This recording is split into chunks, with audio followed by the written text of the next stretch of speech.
Und ich bin drin. Was? Was ist das denn? Schon wieder staatliche Hacker vor mir drin gewesen. Verdammt!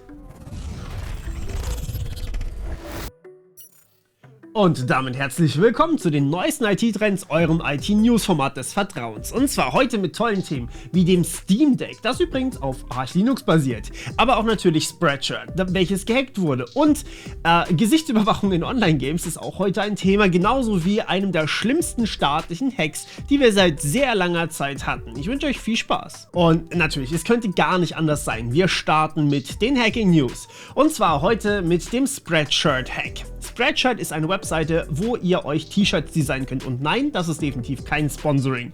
Aber auch ein Teil meines Merches kommt daher. Das heißt, ich habe quasi mir hier Logos designt und so weiter und so fort. Und die lasse ich dann dort drucken und verschicke sie zum Beispiel an meine Patrons. Die Sachen, die ihr hier direkt auf YouTube kaufen könnt, die kommen nicht von Spreadshirt. Aber die Sachen, die ich eben selbst mache, die kommen meistens daher.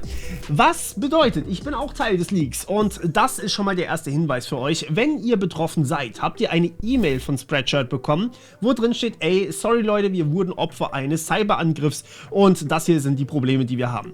Und ja, das ist schon mal gut, dass man überhaupt sowas verschickt. Es gibt andere Konsorten in der ganzen Industrie, die machen gar nichts, was übrigens teuer werden kann nach DSGVO. Aber Spreadshirt hat sich hier richtig verhalten und seine Nutzer informiert. Betroffen sind alles eigentlich, also Bankverbindungen, das ist ganz besonders problematisch. Da solltet ihr am besten eure Bank kontaktieren, weil das ist nicht ohne. Das zweite sind quasi Usernamen, Adressen, alles drum und dran, was sie hatten, also die komplette Kundendatenbank, auch PayPal, E-Mail-Adressen, aber Achtung, PayPal, da habt ihr natürlich keine Passwörter bei Spreadshirt hinterlegt, sondern die liegen allein bei PayPal, aber eure PayPal-E-Mail-Adresse, die ist jetzt auch von diesem Leak betroffen, falls ihr euch mit zwei unterschiedlichen E-Mails eingeloggt habt. Was leider auch meine E-Mail anbegeht. Ja, Passwörter, die vor 2014 quasi entstanden sind, die sind auch betroffen. Und das lässt mich irgendwie darauf schlussfolgern, dass sie irgendwann ihre Datenbanken voneinander abgekoppelt haben, was gut ist.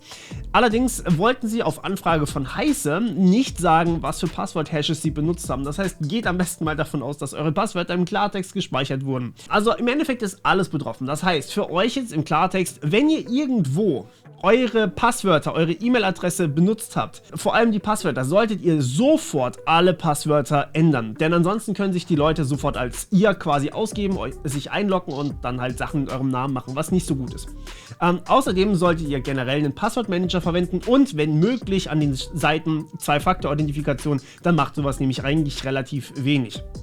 Selbstverständlich könnt ihr jetzt auch mit einer zunehmenden Anzahl an Phishing rechnen, aber das ist ja sowieso schon länger ein Problem. Und falls ihr eure Telefonnummer angegeben habt, ich weiß nicht, ob die auch betroffen ist, dann könnte da auch was passieren. Alles in allem nicht so eine angenehme Sache, vor allem die Sache mit den Bankverbindungen. Falls ihr die hinterlegt habt, dann kontaktiert bitte eure Bank. Ich glaube aber, die meisten werden wahrscheinlich nicht mit Lastschrift bezahlt haben, hoffentlich. Doch, wie wir gleich sehen werden, wahrscheinlich sind sowieso schon alle Daten bei den Hackern angekommen. Und zwar ist eine neue Art von Trojaner, ein Custom-Trojaner, also wirklich etwas, was vorher so nicht da war, auf dem Markt erschienen und hat, also was heißt auf dem Markt erschienen, das Ding ist schon eine Weile da, aber er hat mittlerweile 3 Millionen Windows-Rechner über illegale Software und E-Mails infiziert. Das heißt, da kommen Spam-E-Mails oder Leute laden sich eben Cracks für irgendwelche Spiele runter oder irgendwelche Trainer für Spiele oder zum Beispiel auch natürlich Photoshop, welches ihr illegal bekommen könntet, etc. etc.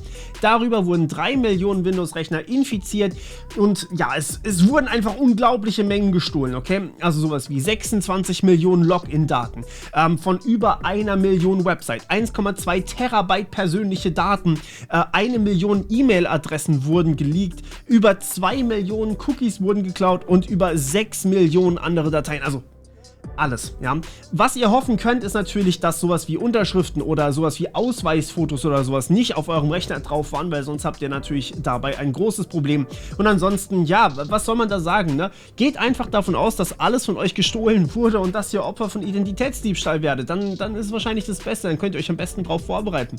Was anderes kann man heutzutage meiner Meinung nach schon fast gar nicht mehr machen. Wie man sich darauf vorbereitet, das kann ich gerne mal in einem separaten Video vorstellen, aber ja, im Endeffekt, falls ihr irgendwas irgendwas merkt, was nicht so ist, wie es sein sollte, dann geht am besten auch direkt zur Polizei und zeigt das dann an, dass ihr mal Opfer von einem Leak wurdet. Im Normalfall wurdet ihr von mindestens 1 oder 2 Leaks schon mal Opfer. Weiter geht's mit Etherpad, einer ziemlich populären Alternative zu Google Docs mittlerweile. Und manche von euch Nerds werden das wahrscheinlich sogar kennen. Ja, was ist Etherpad, beziehungsweise was ist passiert? Es gab eine Schwachstelle, und zwar eine Cross-Site-Scripting-Schwachstelle, XSS. Vielleicht schon mal gesehen. XSS bezeichnet im Endeffekt den Vorgang, dass ich bei euch in eurem Browser JavaScript ausführen könnte. Ist nichts Besonderes, jede Website macht das, aber ich kann das im Namen der Website tun, wenn ich euch zum Beispiel einen Link schicke oder wenn ihr irgendwas zum Beispiel auf Etherpad seht, was ich geschrieben habe. Und das macht es natürlich ziemlich gefährlich, denn wenn man JavaScript hat, dann hat man auch Cookies und man hat Zugriff auf diese Cookies. Und das bedeutet, ich als Angreifer kann quasi eure Cookies von Etherpad nehmen und an mich schicken.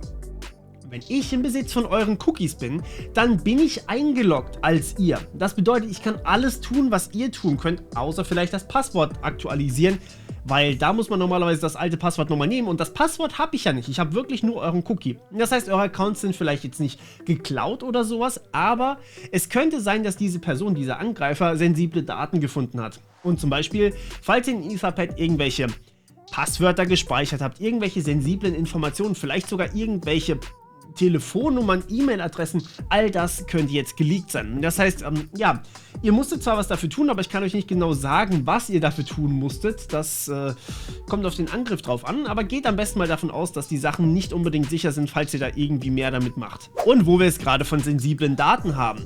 Auch bei Comdirect, einer Bank, gab es einen Datenleak. Allerdings nicht durch einen Hack verursacht, sondern eher, naja, durch einen Bug. Das bedeutet, man konnte, oder es gibt bei Comdirect diese Funktion, man kann seine Kontoübersicht als CSV-Datei, als Comma Separated Value-Datei herunterladen. Und dann hat man so eine quasi eine leicht verarbeitbare, also von Computern verarbeitbare Form eurer Daten. Und da gab es jetzt einen Bug, der, ich zitiere, in bestimmten Konstellationen aufgetreten ist. Und zwar, ihr habt nicht eure Kontodaten gehabt, sondern die von jemand anderem. Das heißt, ihr habt gesehen, wie viel Geld hat er auf dem Konto, was hat er eingekauft, bei wem hat er eingekauft, was hat er auf der Börse gekauft oder verkauft und so weiter und so fort. Also schon sehr sensible Daten, die man eigentlich so nicht haben möchte und auch nicht weitergeben möchte, aber es hat demjenigen, also ein Angreifer hätte das nicht konkret ausnutzen können, denn, naja, die Daten waren halt trotzdem auf euren Namen ausgestellt. Das heißt, ihr ladet euch diese CSV-Datei herunter, es steht euer Name drauf, aber fremde Kontotransaktionen. Ist im Endeffekt nur ein kleiner Bug, es ist nichts weiter Schlimmes passiert. Trotzdem ist sowas unangenehm und zeigt, dass nicht mal ein Hacker dafür verantwortlich sein muss, dass irgendwas schief geht, auch in so wichtigen Situationen wie zum Beispiel Bankwesen. Und das ist natürlich etwas, was eigentlich nicht vorkommen darf. Und wo wir es gerade von Zahlungsdaten haben, ja, auch WooCommerce hatte wieder mal eine Schwachstelle. So oft kommt das eigentlich nicht vor, aber WooCommerce ist quasi ein Add-on von WordPress, das WordPress zu einem richtigen Shop-System macht. Und wenn man jetzt hier eine alte Version von WooCommerce hat, beziehungsweise wenn man zum Beispiel eine Schwachstelle findet, wie zum Beispiel hier, dann können da im Zweifelsfall alle Zahlungsdaten eurer Kunden auch ausgelesen werden. Und das ist nichts Kleines. WooCommerce wird weltweit als Shop-System eingesetzt, ist wahrscheinlich das am meisten genutzte Shop-System überhaupt und das macht es natürlich zu einem besonders attraktiven Ziel auch für kommerzielle Hacker, sage ich jetzt mal, die dann vielleicht Zahlungsdaten auslesen wollen. Alles in allem, falls ihr WooCommerce betreibt, bitte updaten. Ich verlinke euch alles, was ihr braucht, unten in der Beschreibung. Und damit kommen wir zum Hack der Woche, den ich letztes Mal im Stream schon ganz kurz angerissen habe. Da war das noch ziemlich neu. Mittlerweile haben sich neue Sachen ergeben. Und zwar der Landkreis Anhalt-Bitterfeld. Ein Paradebeispiel, wie deutsche Behörden ein bisschen strugglen gerade mit der IT. Und zwar sind die IT-Systeme des kompletten Landkreises zum Großteil ausgefallen. Also von den Behörden. Und zwar wegen einer Ransomware. Eine Ransomware, die ist eine Trojaner-Malware sozusagen, die erstmal alle Daten verschlüsselt. Das bedeutet, ihr könnt danach keine Programme mehr öffnen, keine Daten mehr einsehen, kein gar nichts mehr machen. Und das heißt, es musste wirklich alles wieder von Papier gemacht werden. Das heißt, die haben gesagt, ey, Rechnung per Papier, alles per Papier bitte machen. Wir können gar nichts mehr machen. Wir sind quasi handlungsunfähig. Sie haben dann auch den Katastrophenfall sogar ausgerufen für diesen Zusammenhang. Allerdings sind einige Sachen noch immer nicht so ganz bekannt. Und zwar die Höhe der Forderungen, das heißt Ransomware Alle Dateien werden von einem Hacker verschlüsselt und man verlangt quasi Lösegeld für diese Dateien. Es ist nicht bekannt, wie hoch die Summe sein sollte. 6, 7 Stellen, nichts Ungewöhnliches. Aber was das Wichtigste ist, wenn man das bezahlt, dann zeigt man den Hackern, okay, wenn du hier was findest, dann bezahlen wir dich dafür, dass du uns die Systeme verschlüsselst. Das macht solche Unternehmen oder in dem Fall einen Landkreis sehr attraktiv für Hacker. Und ihr wisst, wie das ist. Man findet fast immer etwas. Das heißt, wenn man jetzt hier bezahlt, dann hat man höchstwahrscheinlich das Problem, dass in ein paar Wochen, Monaten nochmal was draufkommt. Tatsächlich 80% der Unternehmen, die am Ende bezahlt haben für Ransomware, sind nochmal betroffen gewesen von Ransomware am Ende. Und das ist natürlich hochgradig gefährlich. Deswegen, nicht zahlen ist eigentlich hier der bessere Moment eigentlich oder die bessere Option. Übrigens, reingekommen sind sie nicht wegen irgendeiner Unfähigkeit der Mitarbeiter dort, das ist ja häufig eine Möglichkeit ins System einzudringen, sondern über Print Nightmare. Print Nightmare war eine Lücke, die ich auch vorgestellt habe hier in den IT-Trends, die über Drucker auf Windows-Systeme zugreifen kann. Und das ist natürlich super gefährlich, vor allem weil es eine Zero-Day-Schwachstelle ist und ja, darüber wurden scheinbar die ganzen Systeme verschlüsselt, weil man da im Endeffekt nicht schnell genug gepatcht hat, beziehungsweise vielleicht war noch gar kein Patch draußen. Super gefährlich das Ganze. Das Problem an der Sache ist, man weiß nicht mal, ob die Daten nur verschlüsselt wurden oder ob vielleicht auch Daten geklaut wurden und jetzt auf dem Darknet verkauft werden oder im Darknet verkauft werden. Das bedeutet, da könnte alles drin sein. Da könnten sehr sensible Daten dabei sein, wie zum Beispiel Lösegeld, Unterhalt für Kinder zum Beispiel. Da könnten Kontodaten dabei sein, da könnten Schreiben dabei sein. Vielleicht sogar Personalausweise, ich weiß nicht, wie die gespeichert werden. Eigentlich kann da so ziemlich alles dabei sein. Und das ist natürlich hochgradig gefährlich und ein absolut gefundenes Fressen für Hacker eigentlich. Das heißt, ja, Behörden sind ganz besonders kritische Infrastrukturpunkte, die natürlich auch besonders geschützt werden müssen. Und so eine Zero-Day-Schwachstelle ist da natürlich ganz schön gefährlich. So, und jetzt noch ein kleiner Einschub aus dem Schnitt. Sorry, es sieht ein bisschen anders aus. Und zwar folgendes. Der Druckerspooler, der jetzt auch den Landkreis Anhalt-Bitterfeld befallen hat, der ist zwar gefixt worden, aber es gibt immer noch eine Schwachstelle für den Druckerspooler. Und die wurde leider zu früh veröffentlicht. Also der Security Researcher hat aus Versehen das ganze Ding geleakt und das ist jetzt quasi in freier Wildbahn. Das heißt, Leute könnten den Druckerspooler bei Windows ausnutzen, um alles mit euren Rechnern oder mit euren Firmenrechnern zu machen. In dem Sinne müsst ihr tatsächlich jetzt erstmal den Druckerspooler ausschalten, bis es einen Fix dafür gibt. Das empfiehlt Microsoft selbst. Wie das Ganze geht, seht ihr hier eingeblendet schon die ganze Zeit wahrscheinlich, beziehungsweise unten werde ich das einblenden und ja, sorry, mehr gibt es momentan nicht, bis der Fix draußen ist. Und damit kommen wir zu etwas Erschreckendem. Und zwar, es geht um einen Hack, den ich auch schon ganz kurz vorgestellt habe, hier jetzt aber noch etwas in die Tiefe gehen möchte. Die NSO Group ist müsst ihr nicht kennen, ist ein Zulieferer aus Israel, der Staatstrojaner verkauft an Behörden, an zum Beispiel die Polizei oder auch an das Militär. Und sie sagen explizit, ey, unsere Software, unsere Angriffssoftware, das ist im Endeffekt wirklich ein Hack, aber ihr dürft das nur gegen Kriminelle und Terroristen anwenden. Und deswegen war es bislang relativ unter dem Radar. Jetzt ist allerdings eine Art Leak aufgetaucht von deren Datenbank. Und es wurden 50.000 Nummern fast weltweit verteilt darauf gefunden. Unter anderem auch in Mexiko, in Amerika und auch in Ungarn.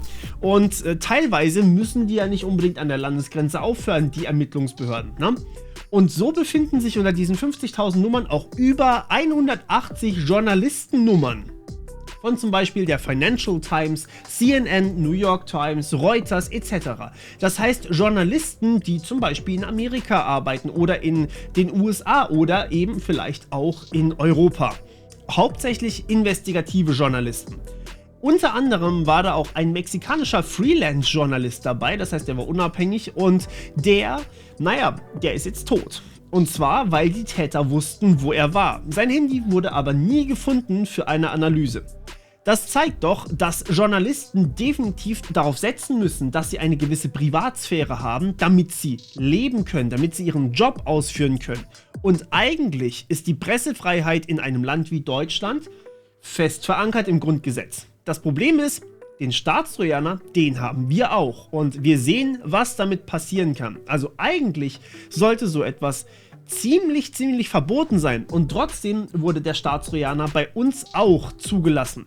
Aber ihr wisst, nächste Woche wahrscheinlich kommt ein Video zum Staatstrojaner von mir und da werde ich euch ein paar mehr Infos über den deutschen Staatstrojaner geben, zumindest das, was ich habe. Doch wir machen weiter mit unseren Cyberwar News. Eigentlich wollte ich die ja nur jeden Monat einmal machen, aber es ist so viel passiert, deswegen dachte ich mir, okay, dann gibt es das jetzt halt auch alle 14 Tage. Also herzlich willkommen zu den Cyberwar News.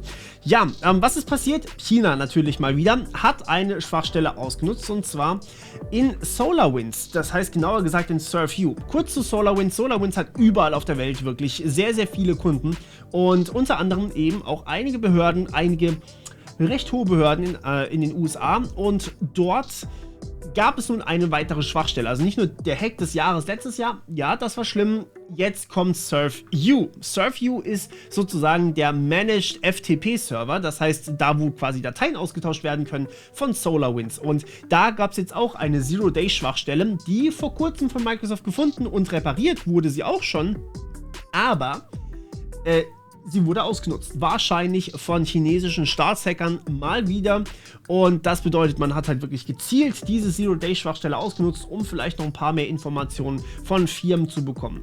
Sachen verschlüsselt wurden keine, das ist so meistens die Handschrift von Staatshackern, die wollen nur die Informationen haben und lassen den Rest meistens in Ruhe. Meistens, sage ich hier mit Absicht. Doch wir bleiben nochmal bei China und auch natürlich bei den Cyberwar News.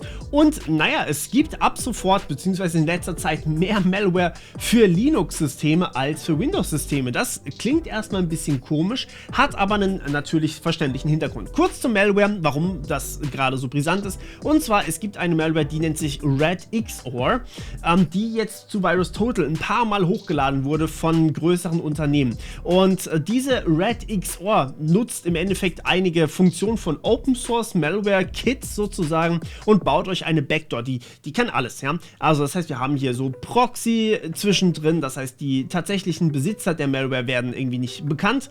Wir haben Remote Updates, wir haben Rootkit, wir haben alles, okay? Und das ist so quasi die eierlegende Wollmilchsau unter den Trojanern. Und warum jetzt Linux? Naja, Linux deswegen, weil die Mehrheit der Server läuft auf Linux.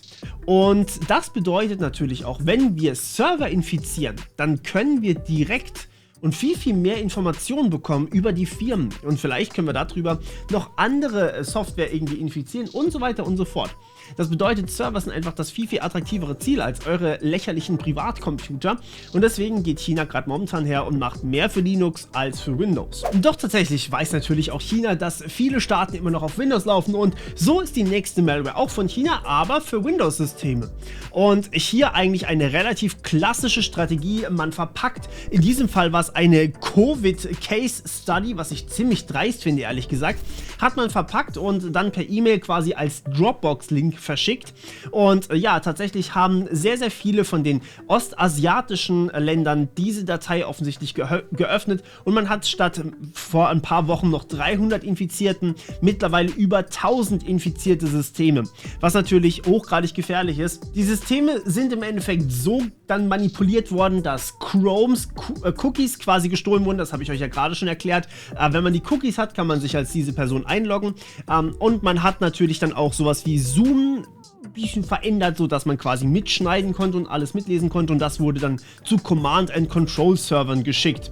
Alles in allem eigentlich eine ziemlich üble Aktion und auf eine relativ klassische Weise verbreitet. Es ist halt teuer, solche Zero-Day-Schwachstellen zu finden und deswegen gibt es halt auch öfters mal solche Aktionen, die meist nicht erfolgreich sind, aber manchmal eben doch. Und damit wechseln wir kurz zu den Darknet News. Dort habe ich was sehr Interessantes für euch und zwar Revil.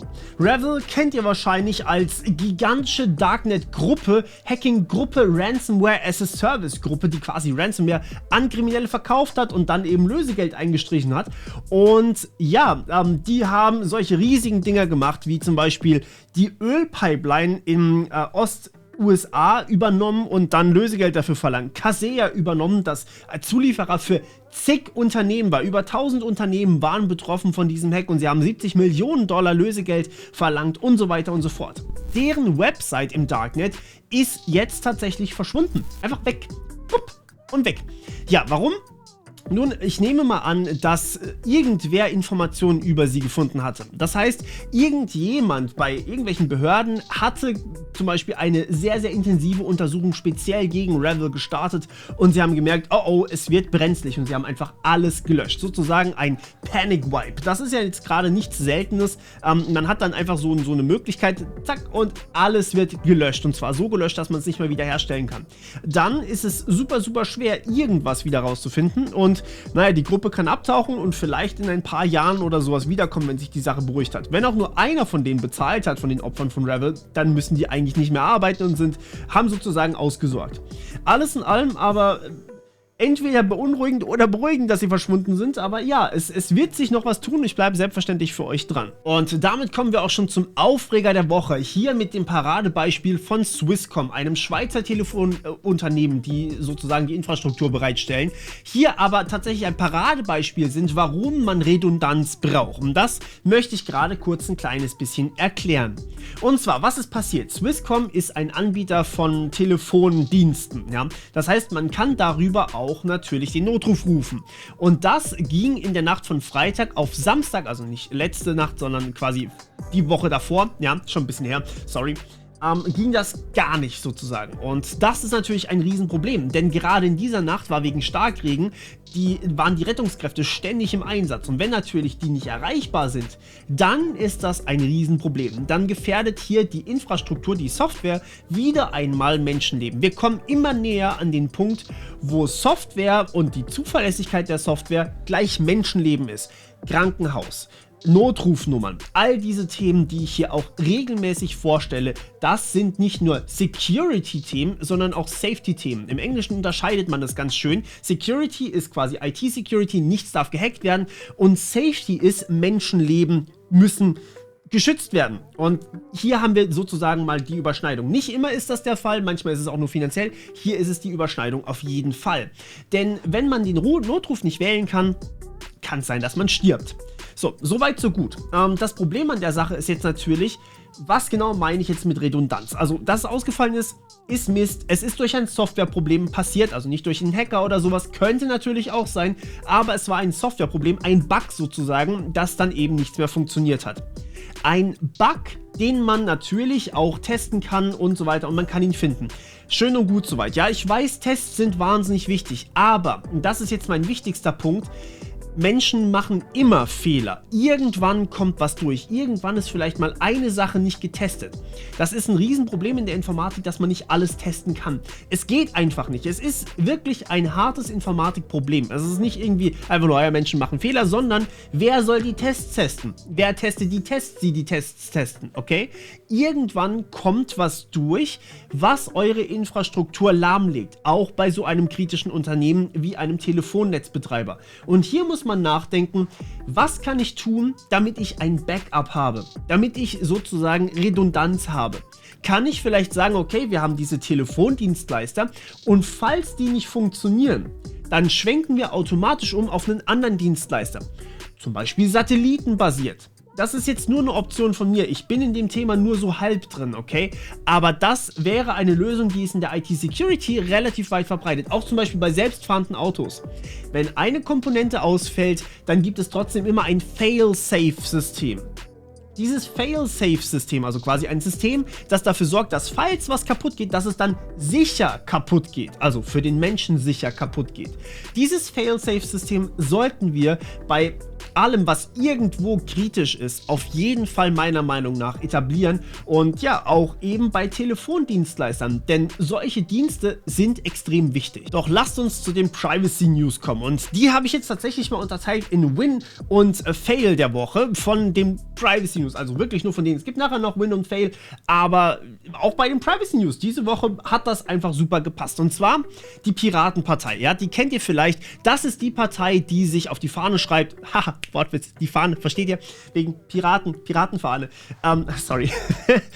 Die Piratenpartei schreibt sich auf die Fahne, dass sie tatsächlich für Anonymität im Netz sind, dass sie für Privacy sind und dass sie gegen biometrische Massenüberwachung sind. Eigentlich ein gutes Konzept. Und was sie jetzt tatsächlich gemacht haben, ist, sie haben ein Spiel entwickelt. Kein Scheiß, es gibt ein Spiel von der Piratenpartei, wo ihr kleine Quests erledigen müsst, ohne dass euch die biometrische Überwachung schnappt sozusagen. Das habe ich hier mal ganz kurz für euch illustriert oder angezockt sozusagen. Ihr könnt das gerne selber zocken. Ihr findet den Link zur Google App, aber auch natürlich zum im Browser zocken unten in der Beschreibung. Das ist ziemlich witzig sogar. Und damit kommen wir zum zweiten Privacy-Win der Woche, und zwar Firefox Version 90. Dort kommt eine neue Technologie zum Einsatz, die nennt sich Smart Block 2.0. Jetzt ist es natürlich immer so, um das Ganze ein bisschen zu erklären, wenn man sich sicher, anonym, privat im Internet verbreiten möchte oder ausleben möchte sozusagen, dann ist das immer schwieriger. Und man muss immer mehr so zurückstecken an Usability. Das heißt, ich muss mich ständig neu einloggen, ich muss das ständig beachten, ich muss zum Beispiel ein Tails-System verwenden und so weiter und so fort. Ja, es ist alles andere als angenehm. Usability ist ein Riesenopfer, wenn es um Privacy geht. Und Smart Block 2 versucht das so ein kleines bisschen beides reinzubringen. Und zwar einmal die Total Cookie Protection, das ist ein Feature. Die soll die Cookies wirklich isolieren, sodass sie wirklich nur auf der Seite, bei der sie erstellt wurden, funktionieren. Das bedeutet sowas wie Super Cookies, die nochmal separat geschützt werden oder abgeschottet werden. Sowas soll es nicht geben. Also Cookies, die euch quasi von Seite zu Seite verfolgen. Also wenn ihr bei YouTube einen Cookie habt, darf das Cookie nicht auch auf google.com sein und so weiter und so fort. Und das kann man natürlich auf der Browserseite sehr, sehr gut auch darstellen. Das heißt, man sagt, okay, youtube.com, andere Domain als google.com, also YouTube-Cookies, nichts zu tun mit den Google-Cookies, was geil ist. Auf der anderen Seite gibt es aber natürlich immer so die Problematik Cookies und Cache. Wenn ihr zum Beispiel einmal sagt, ey, ich akzeptiere Werbe-Cookies, passiert, ja, kann jedem mal passieren, weil diese Dark Patterns, die da eingesetzt werden, sind nicht geil für die Psyche. Die haben wirklich so die Sachen gemacht. Ich habe zum Beispiel neulich einen roten Akzeptieren-Button gefunden und ganz klein versteckt so einen ganz kleinen grünen Button zum Ablehnen. Ja, war schwierig. Also solche Sachen, das passiert einfach mal. Da klickt man drauf. Deswegen cleart natürlich Firefox 90 dann auch die Cookies und den Cache am Ende von jeder Session. Was teilweise gut ist, teilweise ist natürlich dann auch Sachen wieder langsamer, weil sie neu geladen werden müssen. Aber es ist auf jeden Fall angenehm. Und natürlich hat man Blocker für Cookies, Scripts, Tracking-Pixel und andere Ressourcen, die in so einer Datenbank gelistet sind. Darüber kann ich gerne noch ein bisschen mehr Videos machen. Und ja, es gibt einige Fixes, weil manchmal hat eben Smart Block 1.0 nicht so gut funktioniert. Smart Block 2.0 soll das jetzt besser machen. Das ist eigentlich ganz cool. Doch leider gibt es auch einen kleinen Fail im Privacy-Bereich. Und zwar geht es um Microsoft Teams. Es gab letztes Jahr eine Petition mehr oder weniger von Schülern und Schülerinnen, dass bitte Microsoft Teams nicht mehr weiter verwendet wird. Generell, dass kommerzielle Software nicht mehr im Unterricht verwendet wird. Trotzdem hat jetzt der Lehrerverband gesagt, es ist weiterhin völlig okay, wenn man Teams im Unterricht einsetzt. Weil, ja, warum auch immer. Es gibt allerdings tolle Alternativen. Jitsi zum Beispiel kann man selbst hosten oder eben auch sowas wie Big Blue Button, was mir einige von euch gesagt haben, was ihnen sogar lieber ist als Jitsi oder Zoom oder Teams oder. Es gibt Software, die ist da, die kostet nichts, ist besser maintained, jeder kann gucken, was da passiert. Sie schützt die Daten, sie schützt die Privatsphäre und trotzdem setzen die Schulen auf Teams. Ich weiß nicht wieso, ich finde es seltsam. Und wo wir eigentlich gerade schon dabei sind, kommen wir doch zum Fail der Woche. Der geht, wie könnte es anders sein, an die EU mal wieder.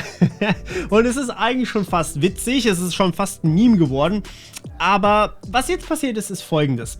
Das Internet besteht ja aus auch Domains. Ja? Also wir haben Server, die sind überall auf der Welt verteilt, jeder kann einen haben, die haben IP-Adressen. Da man sich IP-Adressen super schlecht merken kann, geben wir nicht irgendwie 192.168.0.1 oder sowas in unserem Browser ein, um zu Google zu kommen, sondern wir geben google.com ein. Und wer genau merkt sich jetzt, was eigentlich google.com ist, also wo diese Domain eigentlich hinzeigt? Tja, das machen normalerweise Domain-Name-Server und die sind auch wieder geclustert. Es gibt da sozusagen Hierarchien drin und die obersten, die wichtigsten 13 Stück sozusagen, die werden von gemeinnützigen Unternehmen bereitgestellt. Das sind sogenannte Root-Server. Einer wird davon übrigens auch von der NASA bereitgestellt. Die ist nicht ganz so gemeinnützig, aber trotzdem nur als kleines Beispiel, weil jetzt kommt der witzige Teil. Die EU hat jetzt gesagt, ey, die Root-Server Root-Server, die sind voll wichtig, wir wollen, dass die Cyber sicher sind.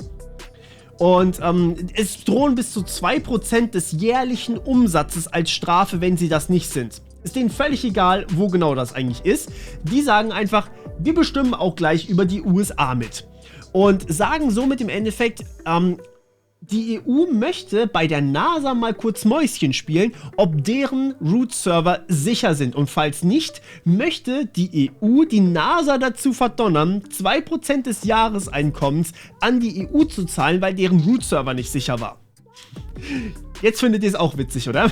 Was soll man dazu noch sagen? Es funktioniert halt so nicht. Also das Gesetz kann man gerne vielleicht mit den Leuten beschließen, die das machen, aber dann jemanden zu verdonnern, ist vielleicht nicht die beste Strategie, nur so als kleiner Hinweis. Viel sinnvoller wäre es vielleicht zu sagen, hey, hier ist eine Guideline, wir schicken einen Techniker zu euch rüber, der hilft euch dann mal überprüfen, aber selbst das, ich meine, komm schon, EU-Techniker, NASA-Techniker, ein kleines Licht in unserem politischen Umfeld haben wir allerdings trotzdem und die sitzen sogar tatsächlich im Bundestag. Wer hätte es gedacht? Ich rede hier vom Win der Woche und der geht an die FDP. Ohne dass dieses Video jetzt hier irgendwie Werbung für sie sein soll oder sowas. Es geht einfach nur um die Digitalpolitik hier, okay? Mein Kanal befasst sich mit digitalen Themen. Das heißt nicht, dass ich FDP wähle oder sie in sonst irgendeiner Weise unterstütze oder sonst irgendwas. Ja, mich nicht. Also, was ist passiert? Der Staatstrojaner. Übrigens, dazu nächste Woche ein Update-Video, denn ja, ich habe alle Informationen für euch zusammengetragen und es wird ein bisschen in die Tiefe gehen, was ihr dagegen tun könnt. Trotzdem ist der Staatstrojaner immer noch meines Erachtens rechtswidrig und vor allem die Allgemeinheit, vor allem der normale Bürger, der vielleicht nicht ganz so krass technisch versiert ist, leidet darunter stark. Und das hat auch die FDP hier gesagt, dass der gegen eben die Grundrechte verstößt, dass der gegen Menschenrechte verstößt und deswegen möchte man dagegen klagen, beziehungsweise hat die FDP dagegen jetzt Klage eingereicht.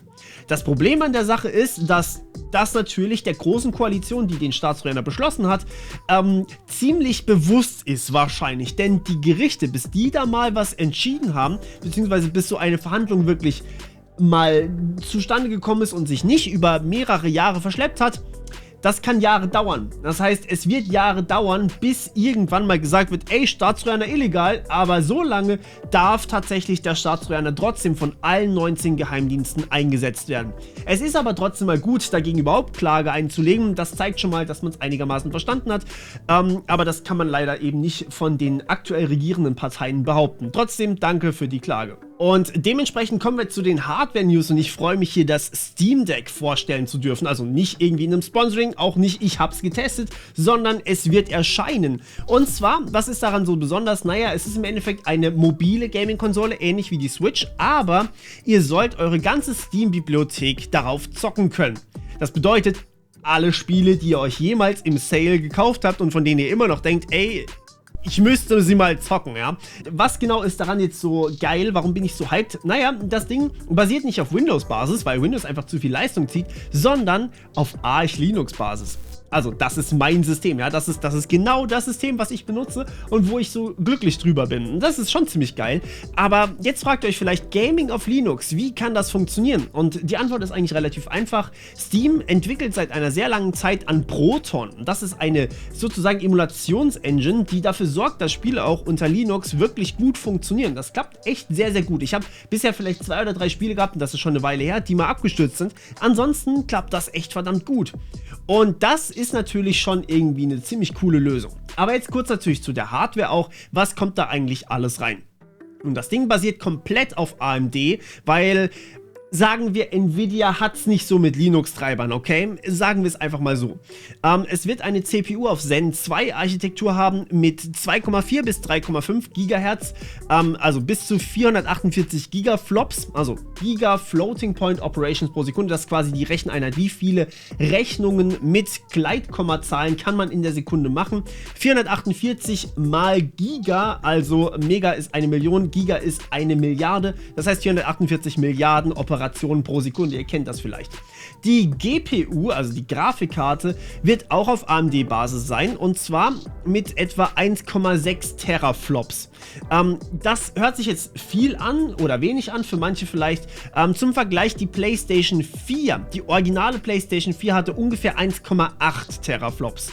Und das war eine stationäre Konsole und die ist noch gar nicht mal so alt. Klar, es gab die Pro und es gibt mittlerweile die PS5, aber die Dinger sind nicht tragbar, okay? Und dementsprechend eigentlich ganz solide. Wenn man weitergeht, 16 GB Arbeitsspeicher, es gibt verschiedene Speichervarianten, es gibt welche mit NVMe SSD-Karte, das heißt eine sehr, sehr kleine SSD-Karte und so weiter und so fort. Ihr habt einen Micro-USB-Anschluss. Was mich allerdings noch ein kleines bisschen stört, sind diese komischen Trackpads. Von denen, also ich habe tatsächlich einen Steam-Controller, ich bin nicht gerade begeistert von diesem Trackpad gewesen. Wir werden sehen, wie sich das aber in die Konsole oder in das mobile Konsolenteilchen dann auch integriert. Aber alles in allem, allein die Tatsache, dass es auf Arch Linux läuft, ist schon ziemlich geil. Aber bleiben wir doch bei unseren Flops, ja? Bleiben wir bei unseren Floating Point Operations pro Sekunde, mit denen man misst, wie stark auch Supercomputer übrigens sind. Und hier kommen wir zu einem Großprojekt der EU. Und zwar einem Supercomputer, der Exaflops haben soll. Also nicht mehr im Peta-Bereich, sondern im Exa-Bereich. Das ist unfassbar hoch. Kurz zum Thema, das ist ein gemeinsames Projekt von der EU und man kann sich quasi als Standort bewerben. Deutschland hat sich beworben und Deutschland ist tatsächlich, was Supercomputer angeht, gar nicht mal so schlecht. Wir haben den Supercomputer in Jülich, der tatsächlich 44,12 Petaflop hat. Zum Vergleich, das wäre, als wären 24.511 PlayStation 4s aneinander geschlossen, würden gleichzeitig Sachen berechnen. So viel Rechenleistung hat das Ding. Und das ist schon ziemlich viel. Und jetzt möchte man eben nicht nur Petaflop-Bereich, sondern Exaflop haben. Das heißt, 1000 Petaflop, also 1 Million Teraflop pro Sekunde erreichen. Also 1 Trillion Operationen pro Sekunde, beziehungsweise mehr sogar, weil es soll ja vielleicht mehr als ein Exaflop haben. Das ist schon sehr, sehr viel und man fragt sich jetzt vielleicht, wofür braucht man sowas? Naja, es gibt schon Projekte, die die EU beziehungsweise auch Deutschland durchführen möchte, mit eben Supercomputern, weil man eben KIs zum Beispiel trainieren möchte, Blockchain und so weiter und so fort. Es gibt tatsächlich einige spannende Projekte, über die ich vielleicht auch noch berichten darf, je nachdem, wie weit sie kommen. Viele werden noch abgebrochen, viele funktionieren nicht. Manche aber, wenn sie funktionieren, könnten echt geil werden. Aber bevor wir zum letzten Bericht der Woche kommen, kommen wir doch vorher zu einem kleinen Lacher der Woche. Und ja, ich hoffe, ich habe euch diese Woche nicht allzu viel zugemutet. Ich glaube, es waren ein paar witzige Sachen dabei. Aber der hier ist tatsächlich, der ist wirklich on point. Und zwar stammt er von niemandem anderen als Andi Scheuer, unserem Verkehrsminister. Der hatte einen Außentermin in Cottbus, ist dort angereist und als er angereist war, hat er sich beschwert, dass das Internet doch super, super furchtbar war. Und meine Fahrt zwischen Frankfurt Oder und Cottbus im Zug, wenn ich nicht WLAN gehabt hätte, normale Mobilfunkabdeckung war grauenhaft und da müssen wir nacharbeiten, ist völlig klar. Jetzt, warum ist das witzig? Naja, seit der letzten Amtsperiode ist er dafür zuständig, dass mobiles Internet ausgebaut wird. Und deswegen ist es halt schon irgendwie witzig, dass das aus seinem Mund kommt. Vielleicht haben wir ja Glück und es passiert vielleicht doch noch was. Und damit kommen wir zum Bericht der Woche, der in diesem Fall um Tencent sich dreht. Tencent ist ein chinesisches Unternehmen, das unter anderem eben auch Spiele entwickelt, beziehungsweise Spieleentwicklungsfirmen beherbergt. Unter anderem eben auch PUBG oder auch League of Legends oder Valorant und so weiter und so fort. Und die haben jetzt tatsächlich gesagt, hey, wir wollen Gesichtserkennung in unseren Spielen drin haben, weil, jetzt haltet euch fest, Minderjährige bzw. zu junge Leute sollen nachts kein League of Legends mehr spielen können. Das heißt, ihr braucht in Zukunft vielleicht, also es wird seit 2018 daran geforscht und in China kommt das auch teilweise schon durch und man möchte das Ganze jetzt vielleicht auch auf dem europäischen Markt bringen, weiß ich nicht genau, aber vielleicht braucht ihr bald zum LOL-Zocken eine Kamera, die die ganze Zeit euer Gesicht filmt, um zu gucken, wie alt ihr eigentlich seid. Denn Altersverifikation, so der Anbieter, kann man auch umgehen, indem man zum Beispiel einfach den Update-Account bzw. den Account von seinem Vater benutzt und so weiter und so fort. Wenn man aber die Kinder wirklich dabei filmt, während sie zocken, dann kann man erkennen, dass es Kinder sind und dass sie eben nachts nicht mehr zocken sollen, weil sie schlafen sollen. Ja, was ihr dazu meint, das dürft ihr mir sehr, sehr gerne in die Kommentare schreiben. Lasst uns dort ein bisschen darüber diskutieren, auch über die anderen wichtigen Themen, die ich hier gebracht habe. Ich finde das Ganze ziemlich schwierig, muss ich sagen, denn Gesichtserkennung ist fehlerhaft, das ist der eine Punkt.